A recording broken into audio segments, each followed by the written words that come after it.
Good morning students. कैसे हैं आप लोग? देखिए, इसके पहले हमने कक्षा 9 के भौतिक विज्ञान में पढ़ा था कि द्रव्यमान क्या है, भार क्या है और जड़त्व क्या है। उसके पहले हमने सारी चीज़ें, गति के समीकरण और सारी चीज़ें, बल, असंतुलित बल, सब पढ़ रखे हैं। अब उसके बाद देखिए हमें पढ़ना है जड़त्व, भी मैंने आपको बता दिया था। अब आज हम स्टार्ट करेंगे उसके आगे कंटिन्यू करते हुए कि जड़त्व जो है कितने प्रकार का होता है। जड़त्व के प्रकार। तो जड़त्व जो है ये 3 प्रकार का होता है। कितने प्रकार का होता है? 3 प्रकार का। पहला है गति का जड़त्व, दूसरा है विराम का जड़त्व,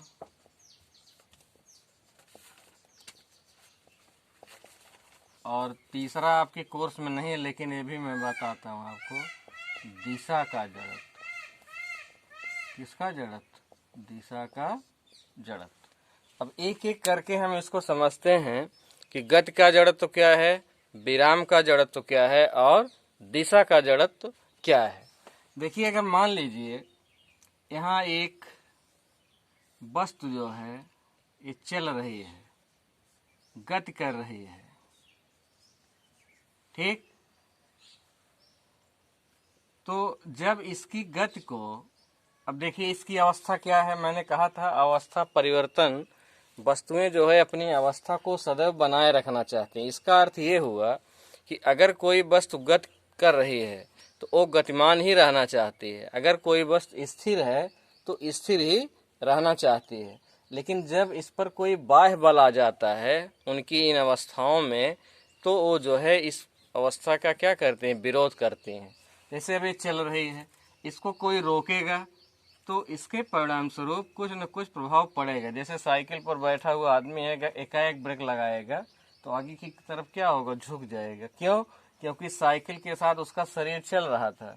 अब तुरंत उसको रोकने के लिए साइकिल तब भी गतिमान रहना चाहता है। उसी के परिणाम स्वरूप जो है वो आदमी जो है क्या होता, आगे की तरफ झुक जाता है। तो इस तरह से जो वस्तुएं, इस तरह से इन वस्तुओं में जो गुण होता है जड़त्व का, उसको हम कहते हैं गति का जड़त्व। दूसरा है, अगर कोई मान लीजिए ये फुटबॉल है और ये स्थिर है, विराम में है। स्थिर का मतलब विराम में है।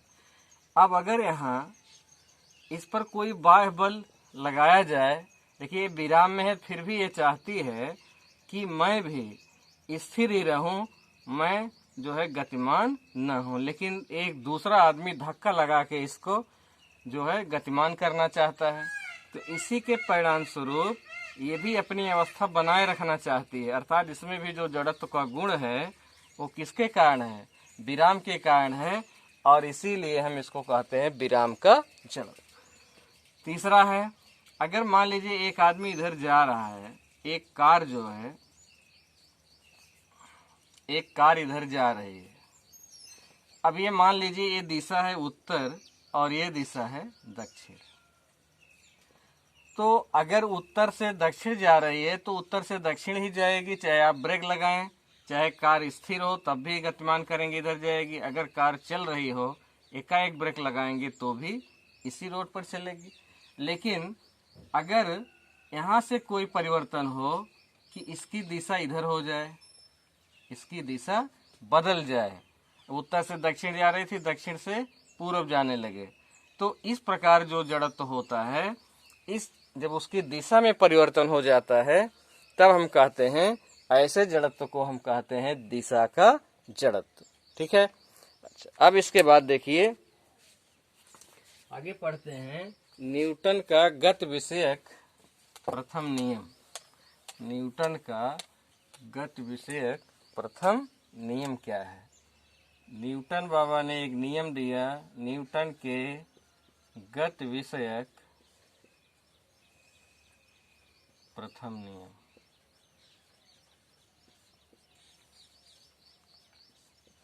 न्यूटन ने कहा कि यदि किसी वस्तु पर कोई बाह्य बल न लगाया जाए, ठीक, तो वस्तु जो है न उसकी विरामावस्था में कोई परिवर्तन होगा, माने स्थिर है तो स्थिर ही रहेगी, और न तो अगर गतिमान है तो गतिमान ही रहेगी। कब? जैसे कोई चीज चल रही है, अगर उस पर आप बाहरी बल नहीं लगाएंगे तो वो वस्तु जो है चलती ही रहेगी।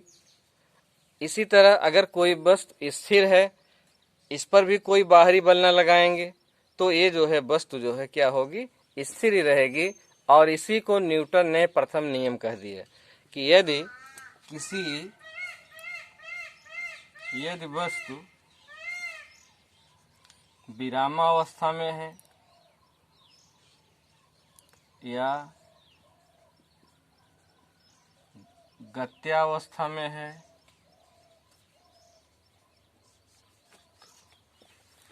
है तो उसकी इस अवस्था में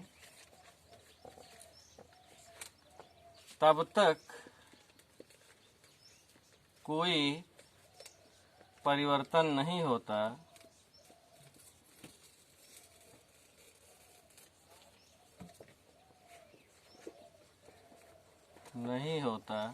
जब तक उस पर कोई बाह्य बल न लगाया जाए, कोई बाह्य बल न लगाया जाए। ये है न्यूटन का पहला नियम, या इसे जड़त्व का भी नियम कहते हैं, जड़त्व का नियम। ठीक, तो वस्तु अगर विरामावस्था में है मतलब स्थिर है या चाहे चल रही हो, दोनों कंडीशन में लागू होता है, तो उसकी स्थिर अवस्था स्थिर ही रहेगी या गति की अवस्था गतिमान ही रहेगी। कब तक? जब तक आप उस पर कोई बाह्य बल न लगाएं। तो यही न्यूटन का प्रथम नियम है। अब देखिए दूसरा नियम क्या है न्यूटन का। दूसरा नियम है संवेग परिवर्तन की दर, संवेग परिवर्तन की दर लगाए गए बल के बराबर होती है, बल के बराबर होती है। ठीक है। तीसरा नियम है प्रत्येक क्रिया की बराबर एवं विपरीत प्रतिक्रिया होती है।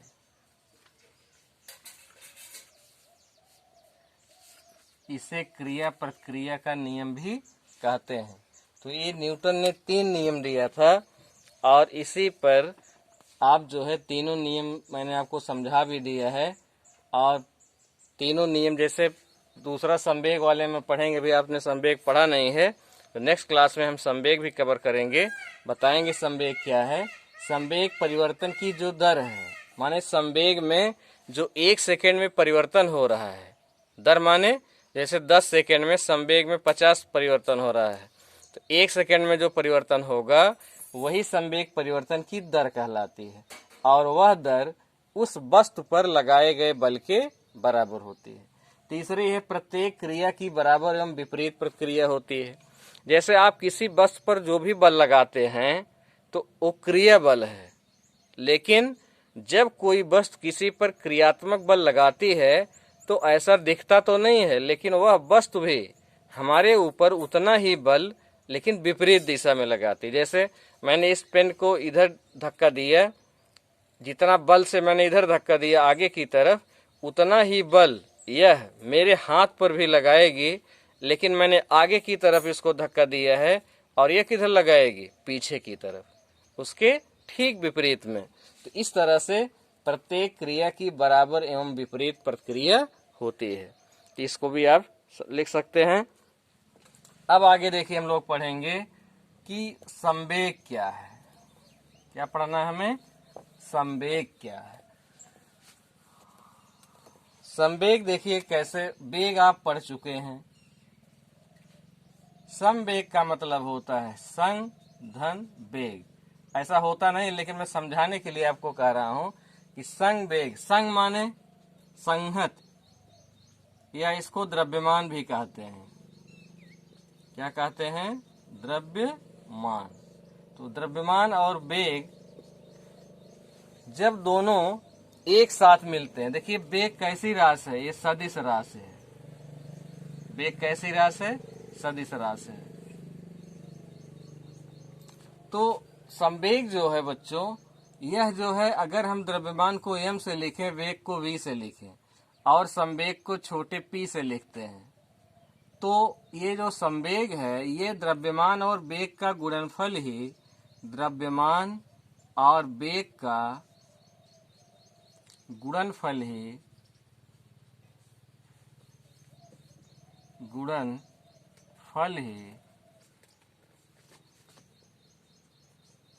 संवेग कहलाता है। संवेग कहलाता है।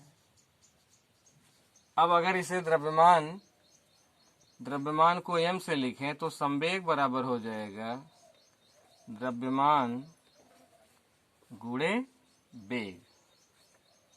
ठीक, संवेग को हम लिखते p से, द्रव्यमान को स्मॉल m से, वेग को v से, तो p बराबर मिल गया mv, और यही संवेग का क्या है? सूत्र है। अब इसका मात्रक लिख लेते हैं। संवेग का मात्रक क्या है? ठीक, संवेग का मात्रक देखिए आपको निकालना मैंने सिखाया है, कैसे आप जो है मात्रक निकालते हैं। इसी सूत्र में p का निकालना है, तो p बराबर m गुणे v। अब m का द्रव्यमान का क्या होता है? किलोग्राम या ग्राम भी लिखते हैं, तो किलोग्राम मैंने लिख दिया। v वेग मीटर प्रति सेकेंड। तो इस तरह से संवेग का मात्रक मिल गया आपको किलोग्राम मीटर प्रति सेकेंड। ठीक है, तो इस तरह से संवेग का मात्रक आपने पढ़ लिया, और जो है संवेग क्या है इसको भी आपने जान लिया। तो इस तरह से हमने इसको सीख लिया। अब देखिए संवेग जो है, वेग चूंकि इसमें एक राशि है और वेग जो है सदिश राशि है, तो संवेग भी जो है एक ऐसी राशि है, सदिश राशि है। कैसी राशि है? सदिश राशि है। ठीक, सदिश राशि का मतलब आप जानते हैं, पहले भी मैंने बताया था कि बिना दिशा के, जैसे एक कार सड़क पर चल रही है, ठीक, ये सड़क है और इस पर एक जो है कार चल रही है।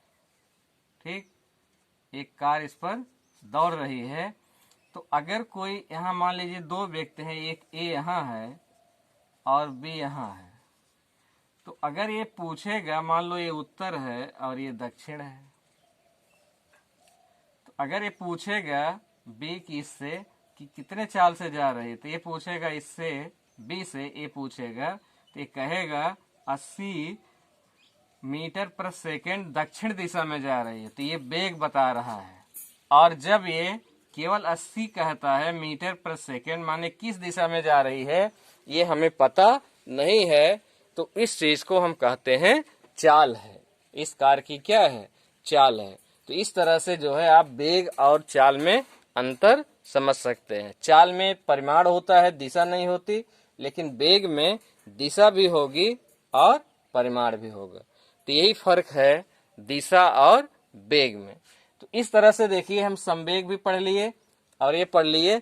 अब जो है हम अगली जो चीज है वो आज नहीं शुरू करेंगे, क्योंकि उसमें थोड़ा समय लगेगा। आवेग पढ़ना है और उसके बाद हम जो है नेक्स्ट वीडियो में आपको आगे पढ़ाएंगे कि आवेग क्या है और आवेग का मात्रक क्या है, कैसे हम इसको अच्छी से समझ सकते हैं।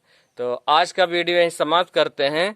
आप लोग जो है इसको रिवाइज कर लीजिएगा, अच्छे से पाठ पढ़ लीजिएगा, तैयार रखिएगा नोट्स लिखकर, और इसी के साथ हम जो है वीडियो को समाप्त करते हैं। Thank you very much.